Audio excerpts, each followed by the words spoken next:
શ્રી મહાપ્રભુજી પૃથ્વી પ્રદક્ષિણા શરૂ કરી અને પરિક્રમા શરૂ થઈ છે. પહેલી પરિક્રમા, બીજી પરિક્રમા.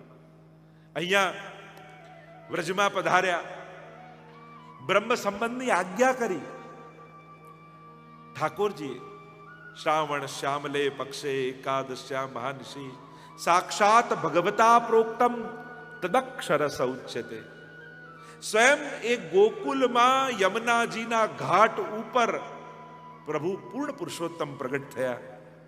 બ્રહ્મ સંબંધનો મંત્ર શ્રી ઠાકોરજીએ મહાપ્રભુજીને આપ્યો અને વચન આપ્યું, આપ જીવને બ્રહ્મ સંબંધ કરાવો. સહદોષ એનો હું સ્વીકાર કરીશ, હું એને એના દોષોમાંથી મુક્ત કરીશ. એ મારી ભક્તિને લાયક થશે અને એનું ધરેલું બધું જ અંગીકાર કરીશ. એવા અનેક વચને ઠાકોરજી બ્રહ્મ સંબંધ સમયે બંધાયા. અને એટલા માટે આપણી વૈષ્ણવી એ પરંપરા કહેવાય છે. અને જૂના સમયમાં તો ઘરના દરેક વૈષ્ણવોને નાના બાળકો સાથે બ્રહ્મ સંબંધ કરાવતા, સમર્પણ કરાવી દેતા. કારણ ગીતાજીમાં ભગવાનનું વચન છે કે જે મારો સમર્પિત થાય, મને શરણાગત થાય, એનું યોગ ક્ષેમમ વહામ્યહમ, એનું યોગ અને ક્ષેમ હું કરી દઉં છું. અને એટલા માટે આપણી એ વૈષ્ણવી પરંપરા જ હતી કે બાળક બોલતું થાય, થોડુંક સમજણું થાય એટલે બ્રહ્મ સંબંધ કરાવી દેતા. ઘણી વાર લોકો એવી ના ના મને આમ ભાવ થાય ને પછી કરીશ. હવે ભાવ ન થયો તો આખી જિંદગી એમને એમ જશે. બધું સમજાઈ જાય ને આવડી જાય ને પછી કરીશ. હવે સમજાવવા માટે આખી જિંદગી ઓછી પડે. જીવે જેવા છીએ એવા એકવાર સમર્પિત થઈ જવું ઠાકોરજી. ભગવાન જ બધું શીખવાડે છે. આપણે એમ માની કે શીખીને પછી ભજીએ, એવું હોતું નથી. એકવાર ભગવાનના થઈ જાઓ ને પછી ભગવાન જ બધું શીખવાડી દેતા. ઠાકોરજી જ શીખવાડતા હોય છે. ભક્તિના માર્ગમાં આપણે ચાલતા નથી, એ આપણને ખોળે લઈને ભગવાન ચાલતો હોય છે. પહોંચીએ ભલે આપણે, પણ ચાલનારો ભગવાન જ હોય છે. આપણે હું ચાલું. આ ભક્તિ માર્ગ એ તો પાલખીની સવારી જેવું છે. ચાલે કોઈ, ઉચકે કોઈ અને પહોંચે કોઈ. અને પહોંચ્યો હોય ને થાકે ન હોય. પાલખીમાં જે બેઠો હોય એને કહેવાય ને આ પહોંચી ગયા. એ તો ચાલ્યો ના હોય, એ તો થાક્યો ના હોય, પણ પહોંચ્યો એ કહેવાય. આ ભક્તિનો માર્ગ કે જેમાં ચાલનારા ઠાકોરજી છે, ઉચકનારા ઠાકોરજી છે, પણ પહોંચનારો ભક્ત છે. જ્યાં ભગવાન પોતે સાધન કરી ભક્તને ફળ આપે એનું નામ પુષ્ટિ માર્ગ, એનું નામ ભક્તિ માર્ગ. પુષ્ટિનો અર્થ થાય, પુષ્ટિ મીન્સ પોષણમ તદનુગ્રહ. આપણે કહીએ ને અમારો માર્ગ પુષ્ટિ માર્ગ. પુષ્ટિનો અર્થ થાય કૃપાનો માર્ગ. અહીંયા આપણે એવું માનીએ છીએ કે અમે કંઈ કરતા નથી. અમે નથી સેવા કરતા, નથી માળા કરતા, નથી જપ કરતા, નથી પાઠ કરતા. ઠાકોરજી કૃપા કરીને અમારી સેવા લે છે. કારણ કે ભગવાન બુદ્ધિ બધાને આપે છે, પણ જેના ઉપર કૃપા હોય ને એની જ બુદ્ધિમાં ભક્તિ ભગવાન બેળવી આપે. ભગવાન આંખો બધાને આપે છે, પણ જેના પર કૃપા હોય ને એની જ આંખોને દર્શન કરવાની ઈચ્છા થાય છે. ભગવાન જીભ બધાને આપે છે, પણ જેના પર કૃપા હોય એની જ જીભમાં ભગવાનનું નામ આવી શકે છે. આને કહેવાય કૃપા માર્ગ. સારું કરવાનો એ અહંકાર અમને નથી કે અમે સારું કર્યું. એમાંય આભાર તો ભગવાનનો જ માનીએ કે પ્રભુ આટલા હતા અને તે સારું કાર્ય મારી પાસે કરાવ્યું. હે ઠાકોરજી તારો આભાર છે. આ પુષ્ટિમાં. નહીં તો ભગવાનને કરાવવું હોય તો કોઈની પાસે પણ, એને ક્યાં માણસોની કમી છે, એને ક્યાં ધનની કમી છે, એને ક્યાં હાથોની કમી છે. પણ ભગવાન આપણા હાથ સત્કર્મ કરવા માટે સિલેક્ટ કરે તો આપણા ઉપર ભગવાનની કૃપા જાણવી કે પ્રભુ તે મને પસંદ કર્યો, આ તારી મારા ઉપર કૃપા છે. નહીં તો તું તો કોઈની પાસે પણ કરાવી શકે. ભગવાનને બુદ્ધિ ફેરવવામાં ક્યાં વાર લાગે છે? જો આ તો કૃપા છે ને. તમે નરસિંહ અવતારની કથા સાંભળો. કેવા કેવા વરદાન હિરણ્યકશિપુએ માંગ્યા હતા. દિવસે ન મરું, રાત્રે ન મરું, ઘરની બહાર ન મરું, અંદર ન મરું, માણસથી ન મરું, ને પશુથી ન મરું, ને આકાશમાં ન મરું, ને જમીનમાં ન મરું, 12 મહિનામાં ન મરું. આપણને લાગે આ તો અમર થઈ ગયું, સંભવ જ નથી. છતાંય ભક્ત પર કૃપા કરવા માટે ભગવાન કેવા રસ્તા શોધી લે છે. કેવો રસ્તો કાઢી લીધો ભગવાન, નરસિંહ રૂપ ધરી લીધું. આખી સૃષ્ટિમાં કોઈ સર્જન ન હોય એવું સર્જન ભગવાને ઘડી લીધું.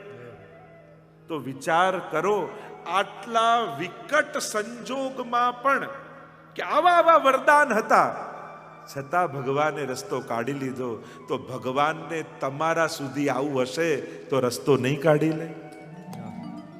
વિચાર કરો, તમારી પાસે સત્કર્મ કરાવવું હશે તો ભગવાન રસ્તો નહીં ગોતી લે? આ બધી કથા સાંભળો ને ત્યારે જીવનમાં બળ આવવું જોઈએ. જો આવા વિપરીત સંજોગોમાં પણ ભગવાન રસ્તો શોધી અને પ્રહલાદ સુધી પહોંચી ગયા, તો ભગવાન મારા સુધી નહીં પહોંચી જાય? પ્રભુ કાઢી લેતા. એને મનમાં આવે ને કે તમારી પાસે સત્કર્મ કરાવવું છે તો ગમે તેવા સંજોગ કરી ભગવાન તમારા હાથે પુણ્યો કરાવીને જ છોડે. આ નિશ્ચિત વાત છે.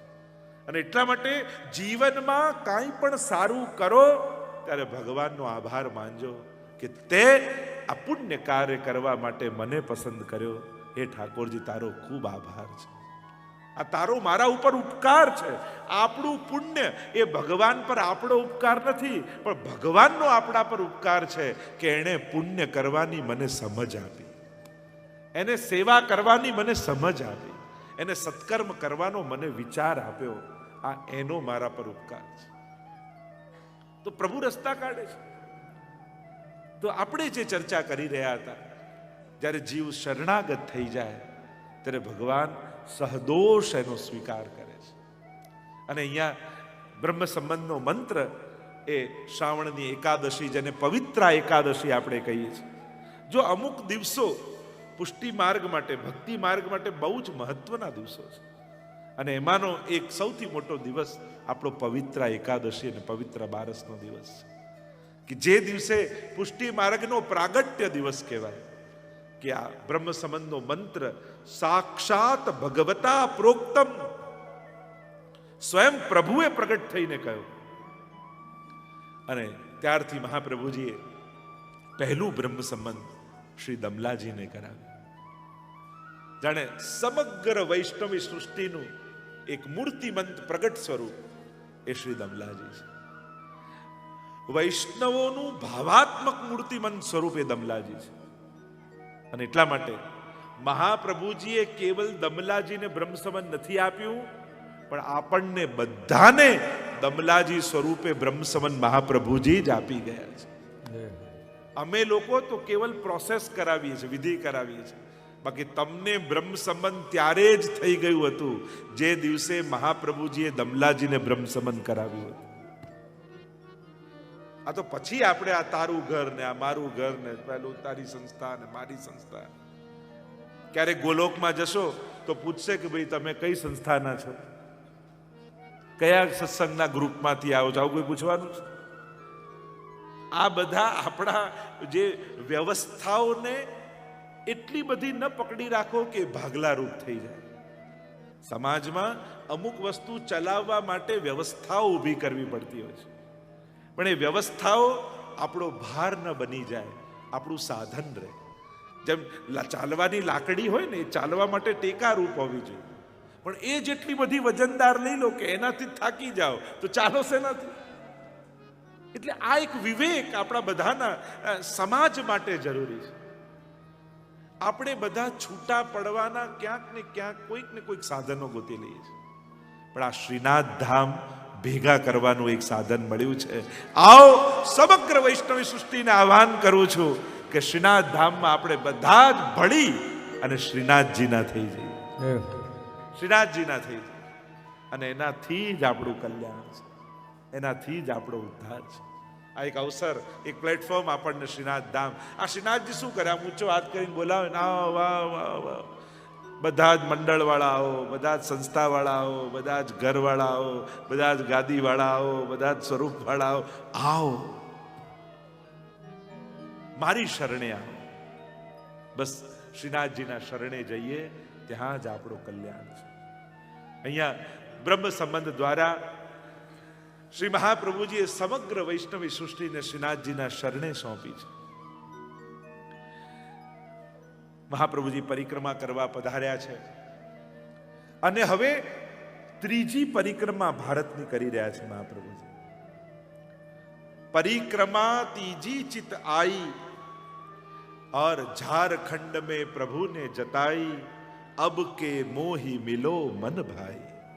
મૂળ પુરુષ નામનો ગ્રંથ છે અને એમાં દ્વારકેશજી આખું મહાપ્રભુજીનું ચરિત્ર આખ્યાન રૂપે ગાય છે અને એમાં કહ્યું પરિક્રમા ત્રીજી ચિત આઈ અબ કે મોહી મિલો મન ભાઈ ઝારખંડ में प्रभु ने जताई. મહાપ્રભુજી પરિક્રમા કરતા કરતા ઝારખંડ પધાર્યા. જો હાજીપુર ને આ બધાનો વિસ્તાર છે બિહાર આસપાસ અને ત્યાં મહાપ્રભુજી હતા અને ત્યારે અહીંયા શ્રીનાથજી બાબાએ સંકેત કર્યો કે શ્રી વલ્લભ હવે આપ અહીંયા પધારો બ્રજમાં, મારું મંદિર બનાવો ગિરિરાજજીની ઉપર અને માનો પાટોત્સવ કરો. હવે સમસ્ત દૈવી જીવોના ઉદ્ધાર માટે મારે જગ ઉદ્ધારક રૂપે બિરાજવું છે અને આ આજ્ઞા સ્વયં શ્રીનાથજીએ કરી છે. ઘણી વાર લોકો કે પુષ્ટિ માર્ગમાં મંદિરની એમાં તો ઘર સેવા, ક્યાં લખ્યું છે, કોણે કહ્યું? સ્વયં શ્રીનાથજી આજ્ઞા કરી મંદિર બાંધવાની મહાપ્રભુજીને અને પહેલું મંદિર જ્યારે મહાપ્રભુજીએ બાંધ્યું ત્યારથી પુષ્ટિ માર્ગમાં મંદિરની સેવા છે. ગૃહે સ્થિત્વા સુધર્મત એમ જ્યારે કહ્યું એટલે આપણે બધાએ ઘર ઘર ઘર એટલું બધું પકડી લીધું કે બધાને એમ થયું ઘરમાં જ સેવા. ગૃહે એટલે ઈંટ ચૂના પથ્થરની દિવાલ નહીં, ગૃહસ્થાશ્રમે. ત્યાં ગૃહે સ્થિત્વા કહ્યું ભક્તિ વર્ધનીમાં એનો અર્થ એમ થાય છે કે ગ્રહસ્થાશ્રમમાં રહીને ભગવત સેવા કરવી. લોકોએ ગ્રહ શબ્દને એવો પકડી લીધો કે લોકો એમ છે ઘરમાં રહીને જ સેવા કરે. મંદિર તો ઘરનું ઓપોઝિટ મંદિર થાય, ઘરનું ઓપોઝિટ વન થાય. દિવસનું ઓપોઝિટ શું થાય કે રાત, એમ ઘરનું ઓપોઝિટ શું થાય? આપણે કોઈ ઘરનું ઓપોઝિટ મંદિર કરી લીધું કે મંદિરમાં નહીં ઘરમાં સેવા કરી. અરે ઘરનું ઓપોઝિટ મંદિર ના થાય, ઘરનું ઓપોઝિટ વન થાય. વનમાં પ્રાચીન સમયમાં એવી પરંપરા હતી કે બધું જ ઘર બાર છોડી જંગલમાં જાઓ, સંન્યાસ ગ્રહણ કરો અને પછી ભક્તિ કરો તો જ ભગવાન તમને મળે. પણ મહાપ્રભુજી એક વિશિષ્ટ માર્ગ બતાવ્યો કે ઘર બાર છોડવાની જરૂર નથી, ઘરમાં ગ્રહસ્થાશ્રમમાં રહો અને ગ્રહસ્થાશ્રમમાં રહો પત્ની, પુત્ર, બાળકો, પરિવાર બધાને સાથે લઈ ભેગા મળી ભગવત સેવા કરો તોય ઠાકોરજી તમારા ઉપર કૃપા કરે. આમ ગ્રહસ્થાશ્રમની વાત હતી અને આપણે ગ્રહ શબ્દને એવો પકડી લીધો કે બહાર તો ઘરની જવાય જ નહીં, હવેલીએ જવાય નહીં, મંદિરે જવાય નહીં, આમ ન કરાય, પેલું ન કરાય. ઘરમાં દિવાલમાં અને પાછા લોકો ઘરમાં એવા બંધ કે ઘરના 4 લોકોને દર્શન ના કરવા. એવા આપણે ખબર નહીં પોતાની જાતને આમ બાંધી રાખવામાં શું મજા આવે છે આપણે. બસ મારા ઠાકોરજી કોઈ ના બતાવું, કોઈ ના બતાવું, કોઈ ના, એવું ક્યાં કહ્યું છે? ભલે ઘરના બધા લોકોએ બ્રહ્મ સમન ન લીધું હોય પણ તમે બ્રહ્મ સમન લો છો ને ત્યારે આ ઘરના બધા લોકોના નામ લો છો.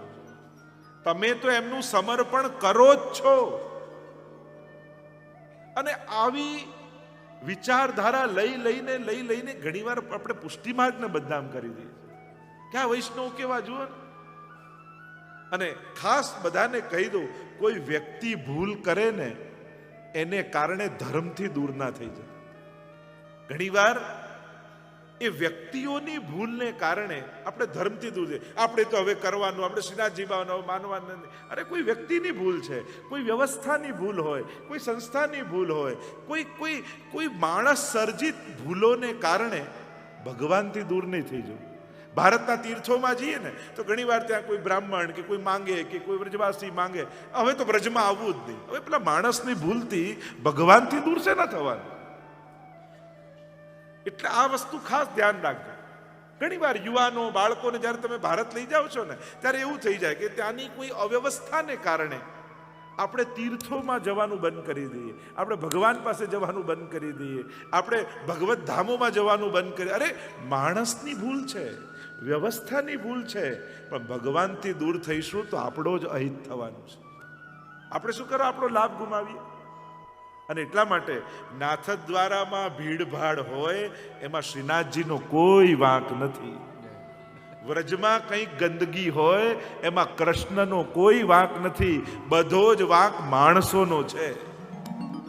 અને એટલા માટે માણસોના ભૂલની સજા ભગવાનને આપવી નહીં. આપણે બધા આવું કરીએ, ક્યાંક કંઈક અવ્યવસ્થા દેખાય, ગંદકી દેખાય, આ બધું દેખાય, હવે તો ભારત આવવા, હવે એ માણસોની ભૂલ છે.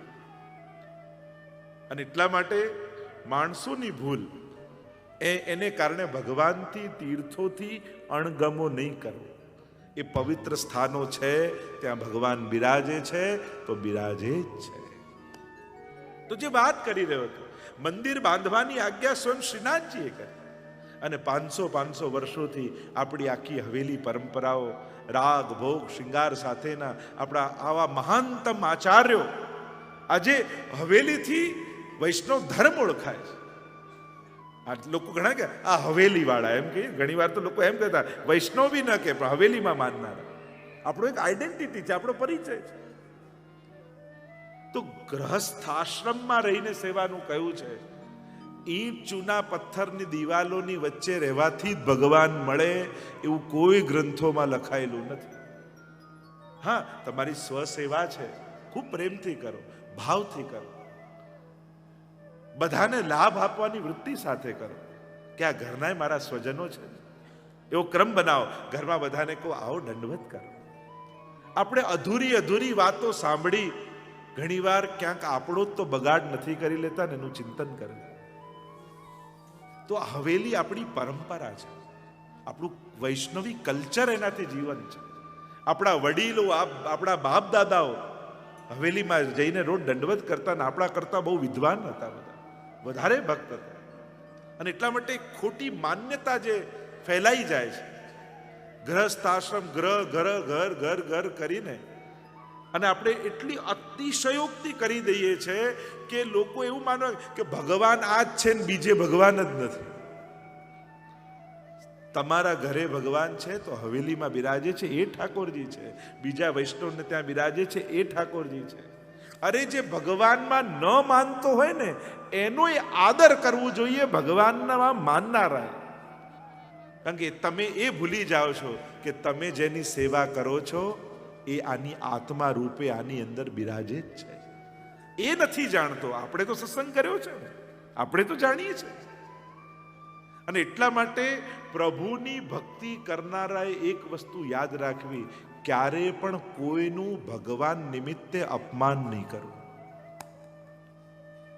ઘણીવાર વધારે સેવા કરનારા વધારે કડવા બની જાય છે. ખરેખર તો સેવા કરનારો વધારે મીઠો થવો જોઈએ, વધારે મીઠો થવો જોઈએ. પ્રભુની સાથે જે રહેતો હોય એ તો વધારે આનંદી હોવો જોઈએ, એ વધારે પ્રેમાળ હોવો જોઈએ, એ વધારે દયાળુ હોવો જોઈએ. અને થઈ જાય છે ઊંધું, વધારે સેવા કરતા હોય એના સ્વભાવ એવા આકરા થઈ જાય.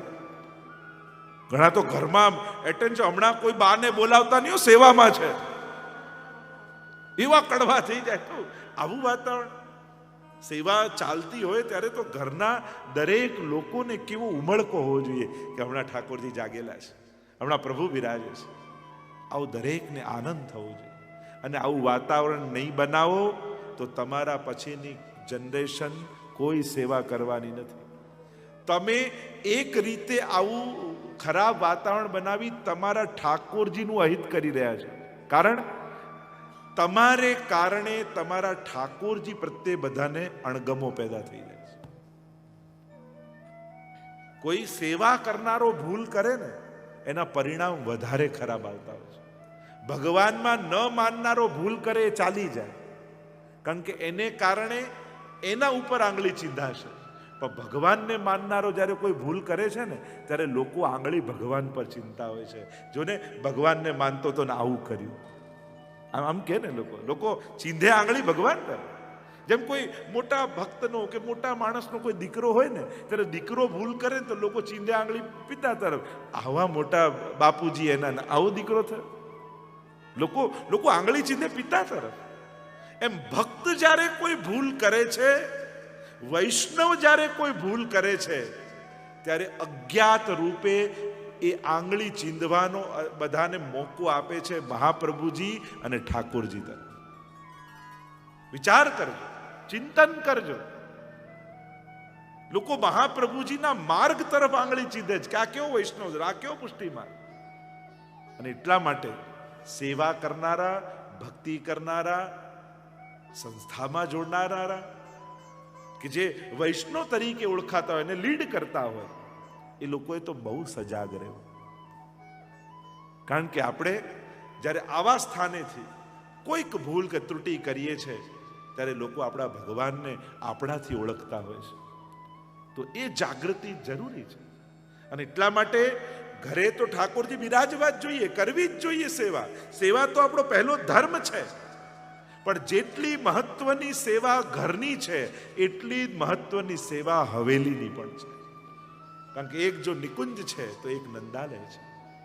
પણ હા, હવેલી એ શ્રી વલ્લભકુલના માથે બિરાજતી હોય, વૈષ્ણવના દ્રવ્યથી ઠાકોરજી અંગીકાર કરતા, આ બધા અમુક એના જે ક્રાઇટેરિયા આપણે કહીએ છીએ, જે શુદ્ધ પુષ્ટિ ભક્તિ હવેલી, તો એ પ્રકારથી આખું જે સમાયોજન થવું જોઈએ. અને એટલા માટે કોઈ પણ ગલત વિચારધારામાં ન અટવાઈ જતા. વાંચજો ગ્રંથો. કોઈ ટીકામાં આવું લખ્યું છે હવેલીએ નહીં જવું? કોઈ આચાર્ય ટીકામાં લખ્યું છે? એક જગ્યાએ લખ્યું હોય તો બતાવો. કોઈ પુષ્ટિ માર્ગીય ગ્રંથના આચાર્યોની ટીકામાં તમને એમ નહીં મળે કે હવેલીએ નહીં જવું. ઘરમાં જ કરવું. ઘરમાં કરવું. અને એની સાથે સાથે જ્યાં વલ્લભકુલ આચાર્યો દ્વારા સ્થાપિત આવા પુષ્ટિ ભક્તિના સ્થાનો હોય, ત્યાં જઈને પોતાના બાળકોને લઈ, પરિવારને લઈ અને આ વૈષ્ણવી સંસ્કારને જીવવા. આ સિદ્ધાંત પુષ્ટિ માર્ગનો છે. તો અહીંયા સ્વયં શ્રીનાથજી બાબાએ આજ્ઞા કરી કે હે મહાપ્રભુજી, આપ પધારો અને મારું મંદિર સિદ્ધ કરો. જો શ્રીનાથજી બાબાની આજ્ઞા એટલે પુષ્ટિ માર્ગના જેટલા ભગવત સ્વરૂપો છે એ બધા શ્રીનાથજી સ્વરૂપ છે. તો ઘણીવાર અમે લોકો ભૂલાતા, અમારે ત્યાં નિધિ સ્વરૂપ બિરાજે, અમારે ત્યાં આવા ઠાકોરજી બિરાજે, અમે તમને ઠાકોરજી પુષ્ટાવી દઈએ છીએ. એટલે કેવલ વૈષ્ણવ પક્ષની વાત નથી કરતો હું, આચાર્ય પક્ષે અમારા પરિવાર, અમારા દૃષ્ટિકોણથી જોઉં ને, તો અમારે પણ ફૂલાવાની જરૂર નથી કે અમે તમને ઠાકોરજી પધરાઈએ છીએ. ખરેખર મોટો ઉપકાર તો વૈષ્ણવોનો છે કે એમના માથે 84,252 માથે બિરાજતા ઠાકોરજી વૈષ્ણવોએ કૃપા કરી વલ્લભકુલના માથે પધરાવ્યા છે. જેટલા વલ્લભકુલના માથે નિધિ સ્વરૂપો બિરાજે છે ને, એ બધા વૈષ્ણવના ઘરે જ હતા. 84,252 માથે જ હતા. વૈષ્ણવોએ વલ્લભકુલના માથે પધરાવ્યા છે. એટલે અમારે પણ એ ફૂલાવું ના જોઈએ કે અમે તમને ઠાકોરજી પધરાઈએ છીએ. અરે વૈષ્ણવો, તમે અમને ઠાકોરજી પધરાઈ આપ્યા છે. અત્યારે અમે ભલે ફૂલાતા હોય કે આટલા નિધિ સ્વરૂપો અમારે ત્યાં, આવા પાદુકાજી અમારે ત્યાં બિરાજે, આવા સ્વરૂપો બિરાજે, એ ખરેખર મહાપ્રભુજી ને ગુસાઈજીએ તો તમારા માથે જ પધરાયા. આ વૈષ્ણવની કૃપા છે વલ્લભકુલ ઉપર કે એમણે કૃપા કરી આ પ્રભુ અમારા બધાના માથે પધરાયા. તો આખો જો દ્રષ્ટિકોણ જો પુષ્ટિ માર્ગને સમજવાનો તમને આપું ને, તો એક આખો જુદો દ્રષ્ટિકોણથી પણ જોઈ શકાય. એટલે જેટલો અહોભાવ આપણે વલ્લભકુલ માટે રાખીએ છીએ અને અમે ગૌરવ કરીએ કે અમે વલ્લભકુલના, એમ તમારે પણ ગૌરવ રાખવો જોઈએ. અમે વલ્લભકુલ તો તમે વૈષ્ણવ કુળના છો, તમે દમલાજીના કુળના છો, એ વાતનું ગૌરવ તમારી અંદર પણ હોવું જોઈએ કે અમે આ વલ્લભ વૈષ્ણવ કુળમાં. આ એક જો ભગવાન પણ કહે છે ગીતાજીમાં કે આવા ભક્તિની સુગમતા હોય એવા પરિવારમાં જન્મ થવો ને, એ પણ તમારા ગત જન્મના પુણ્યોનો પરિણામ છે. સુચિનામ શ્રીમતામ કહે, એમ ગીતાજીમાં ભગવાન કહે છે કે જેણે ગત જન્મમાં સાધના કરી હોય, ભક્તિ કરી હોય, એને આ જન્મમાં હું એવા કુળમાં જન્મ આપું છું જ્યાં ભક્તિ કરવાની બધી સુગમતા. તમે કેવા ભાગ્યશાળી છો કે જ્યારે તમે બોલતા શીખ્યા ને, તો તમને એવા કુળમાં જન્મ મળ્યો કે બોલતા શીખ્યા એટલે દાદા દાદીએ બાજુમાં બેસાડીને કહ્યું કે બેટા તાળી પાડીને રાધે રાધે બોલ, બેટા તું જય શ્રી કૃષ્ણ બોલ. એટલે પહેલો શબ્દ આપણા વડીલોએ આપણને રાધે રાધે, જય શ્રી કૃષ્ણ આવું બોલતા શીખવાડ્યા. જુબાનમાંથી પહેલો શબ્દ ભગવાનનો નીકળ્યો. એવા કુળમાં તમારો જન્મ થયો, તમારું ભાગ્ય છે. તમે જ્યારે પહેલા અન્નપ્રાશન તમે મોઢામાં કંઈ મુકતા થયા ને, તો દાદીએ ઠાકોરજીને ભોગ ધરેલી મિશ્રી તમારા મોઢામાં પહેલી પધરાવી. એવા કુળમાં તમારો જન્મ થયો, એ ભાગ્ય છે. તમે ચાલતા થયા, સમજતા ને રમતા થયા એટલે દાદીમાં તમને ખોળામાં લઈ ઠાકોરજીની સેવા કરતા અને ઠાકોરજીની મિશ્રી આપતા, ઠાકોરજીની ગાય તમને આપતા કે લે બેટા આનાથી રમ, અને ઠાકોરજીની ગાયથી રમી તમે મોટા થયેલા બાળકો છો. આ ઘર ઘરની કથા છે. આ કોઈ નવી વાત આકાશમાં. તમે તમારા ભૂતકાળને યાદ કરો તો તમને આ બધા પ્રસંગો આંખની સામે આવશે. તમે ચાલતા થયા તો આંગળી પકડી ચાલતા ચાલતા તમને હવેલીના પગથિયા ચડાવ્યા, ઠાકોરજી પાસે લઈ ગયા. આ તમારું સૌભાગ્ય છે કે એવા કુળમાં તમારો જન્મ થયો. નહીં તો ક્યાંક એવી જગ્યાએ થયો હોત, વિચાર કરો આફ્રિકાના જંગલમાં કોઈ મસાઈના ઘરે જન્મ લીધો હોત, શું થાત? કોણ ઠાકોરજી, કોણ ભગવાન, કોણ શાસ્ત્ર, કોણ ગ્રંથ, કોણ તીર્થ ખબર હોત? તો ભગવાન જે આપે છે ને એ યાદ નથી અપાવતો એટલે આપણને એની મહત્તા નથી હોતી. કારણ કે આપણને મહત્તા એની જ હોય કે જે લોકો યાદ અપાવ્યા કરે. જો મેં આપ્યું છે એટલે આપણે સાચો બનવાને આપ્યું છે. ભગવાને આટલું આટલું આપ્યું એ યાદ ન અપાવે એટલે આપણને મહત્તા ન હોય.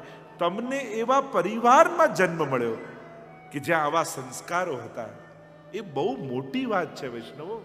આ નાની વાત નથી. વૈષ્ણવજનોને પવિત્ર એકાદશીના આ વચનામૃત ગમ્યા હોય તો આ વિડીયોને લાઈક કરજો, શેર કરજો અને કમેન્ટ બોક્સમાં જય શ્રી કૃષ્ણ જરૂર લખજો. અને અમારી ચેનલ શ્રી વલ્લભને સબસ્ક્રાઈબ કરવાનું ભૂલશો નહીં, જેથી તમને આવા અવનવા વચનામૃતો મળતા રહે. જય શ્રી કૃષ્ણ.